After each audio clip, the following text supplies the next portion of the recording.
Alright guys, so here we are with the Miata. We're going to install a couple things today on the interior of the car and suspension wise, so let's go ahead and get into that. See you in a few.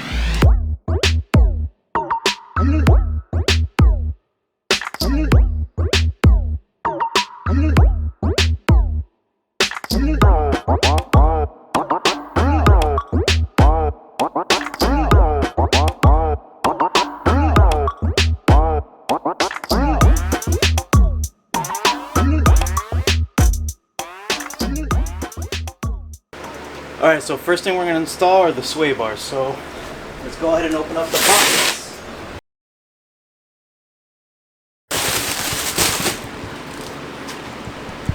Alright, so sway bars we're installing are this is the set front and rear from Flying Miata. One of the reasons why I went with them is because they test their stuff. They're very well known in the Miata community, and the quality is just is unmatched. So here's the front bar. It's pretty heavy, pretty stout. Has two points of adjustment here. So we're gonna, on the front, we're gonna go with the softest setting, which is the hole furthest out, because I don't want the front to be so stiff. Then that'll induce just more understeer. And then the rear has 3 points of adjustment on each side, so I'm going to set it to the innermost hole, which is the stiffest setting, because I want the rear to be more lively. So, not to say that it isn't now, but that's what we're going to do. Also got a set of new sway bar end links, adjustable, for both front and rear from them. And then their sway bars come with the bushings and the grease. Pretty much. Here's the front ones. Can't really see it until I take it out. But that's pretty much standard, pretty much with all sway bars. Whether you get iBox, H&Rs, they'll come with the bushings and the grease. So let's get to it. Doing the rears first. Sometimes you just need a bigger bar. That's why it's called the breaker bar.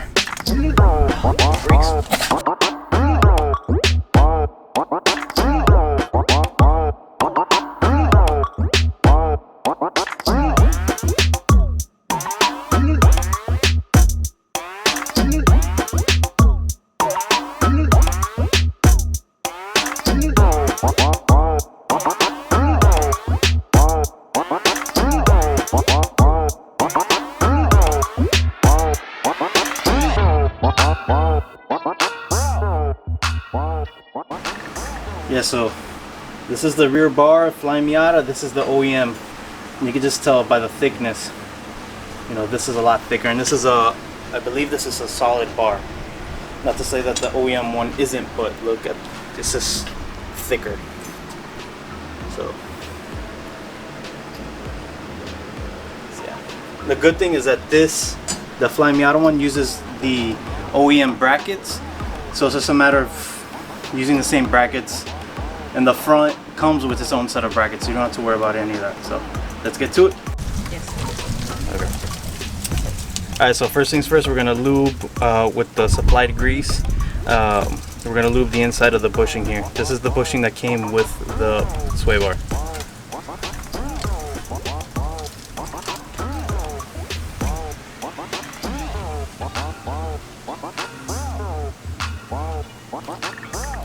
Lube it up. Get it. You know you like it. Then all you have to do is split open the bushing so you can get it in.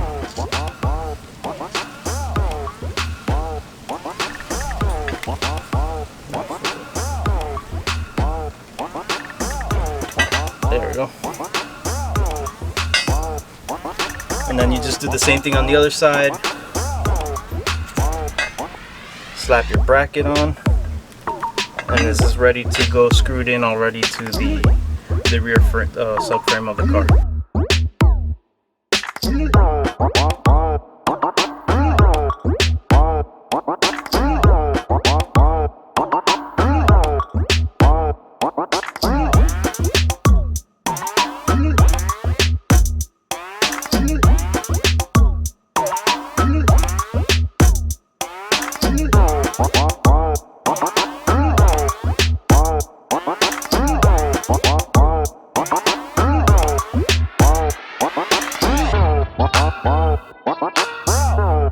It's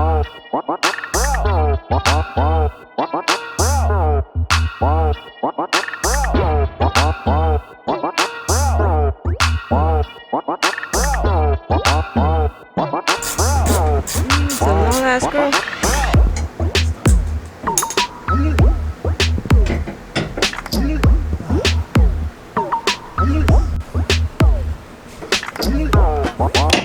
That's a snake it.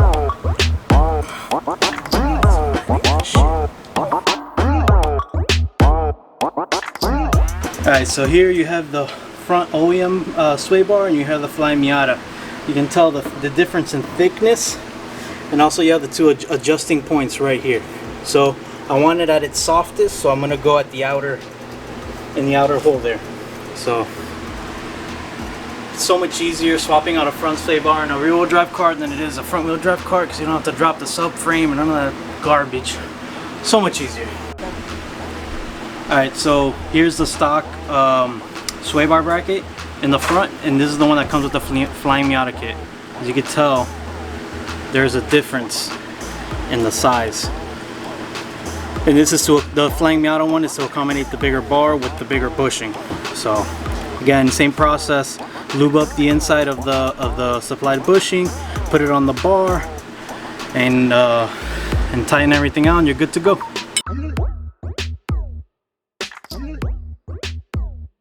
You don't complain.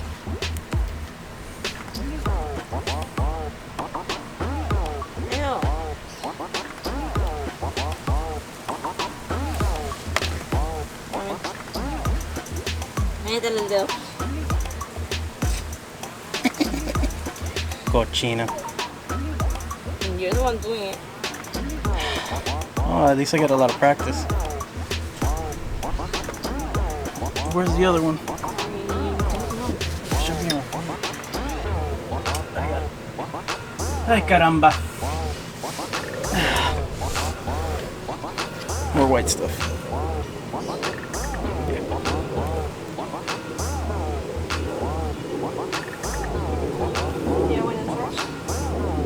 I want to say yes. Otro mensaje. No, pero ¿qué quieren? Is there voting going on or something?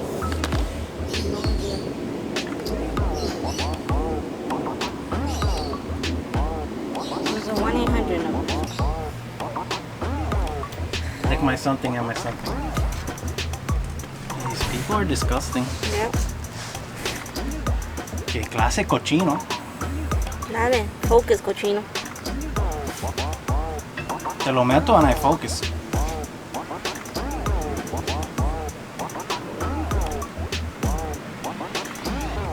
Mete el coso ese, dale. ¿Ya?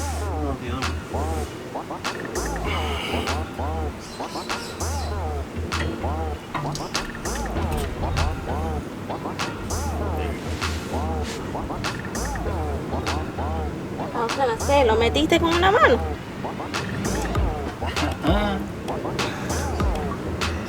New skills.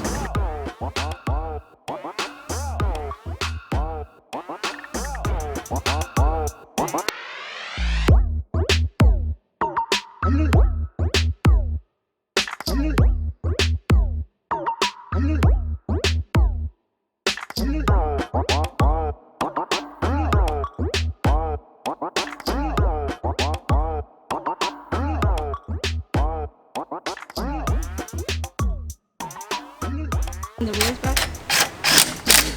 Because it's relaxing. This is the easiest part. The best part. It's like you're almost done.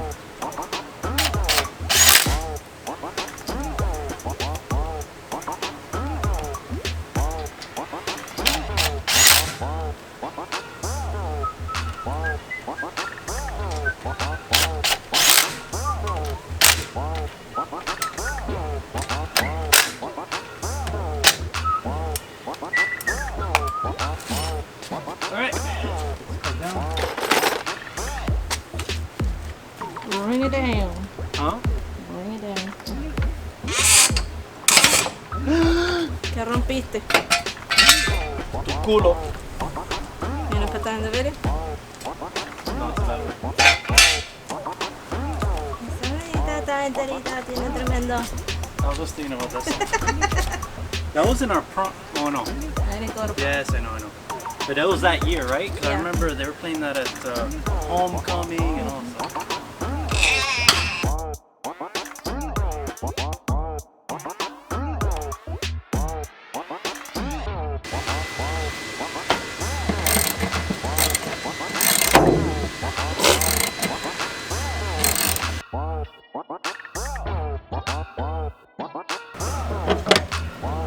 Okay, let's go. I missed the whole thing, but there it is. It's on.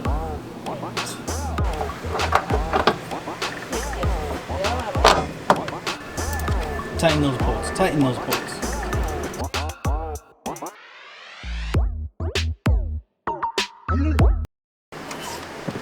Move the seat forward.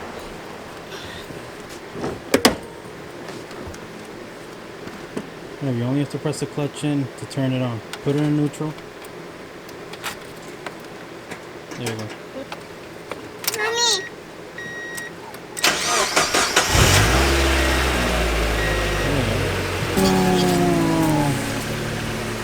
It's like teaching a noob. Okay, yeah. Go, fix your hair.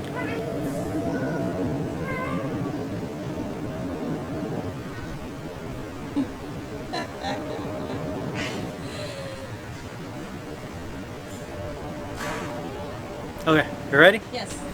I know you're gonna put that in the Oh video. yeah.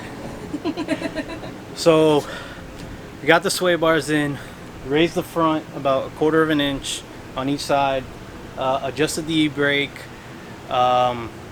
We tried to install the seat and that was a fail. The seat's too wide, so it doesn't fit in the Miata, even though I measured it and it should have. It doesn't. So that's on pause. The passenger airbag delete, I'm just gonna push it to another weekend, maybe when I do the steering wheel. And and we have new wipers. We have 2 wipers, so now I can actually see in the morning when the windows are all filled with dew. So I'm happy about that. It's safe now, it's not dangerous anymore. And that's it, right? Yeah, that's pretty much it. I'm gonna go for a drive and give you my thoughts on the sway bars and how that came out. So yeah, pretty much. All right guys, so let's cut to the driving. All right guys, so it's been a couple weeks since the sway bar install, so I could give you an accurate sense of how this car drives since installing the sway bars. And while there is an improvement, it's not as much as I would like. The front end still feels wishy-washy. Look, I can do this, and I'm not getting any change in direction in the car from the steering. These little steering inputs, there's this dead zone. So there's a couple things I think that is going on. Well, I'm gonna list out 4 things in importance. So the first thing, well, 1 and 2 are gonna be the same. Alignment. I haven't done an alignment on this car since I've gotten it, so I have no idea what the hell how this is aligned, if it's aligned, which I don't think it's aligned because when I drive straight, the steering wheel's cocked to the right. And tires. The tires on this car are like an all-season passenger, nothing special tires. So the sidewalls are very soft. Remember, this car is running on 15x7s, so the tire size right now I believe is 205/50. So those are, thick sidewalls. So I'm pretty sure that they're soft, considering that they're probably all-season passenger rated, tires. So I'm not gonna get, any performance benefits running that type of tire. My third thing could be, and the 3 and 4 are minimal, but 3 could be the spring rates on these coilovers are really soft. And then 4 would be getting additional chassis bracing up front. I don't think the chassis brake, it might help a little bit, but I don't want to stiffen up the front any more than what it is, because that'll just induce more understeer, and I don't want more understeer. If I want to go drifting, I want more oversteer. So those are all things that I've noticed over the past couple weeks driving the car, pushing it. The rear end is more lively. It wants to step out, but the front end is just, it's so wishy-washy and numb that it just kind of kills whatever benefit was gained from putting in the sway bars. So, all right, guys, so that's pretty much the end of this video. Yeah. So those are my thoughts. The sway bars helped, but I think there's other factors outside that the sway bars can control that are affecting, you know, the handling of the car. Most notably, the front end. You know, the tires, the alignment is what I think is the wishy-washy where that comes from. So I'm gonna head into Publix right now, get Mrs. 2.6 some Cuban bread because I know she'll be happy with that, and see you in the next video. Peace.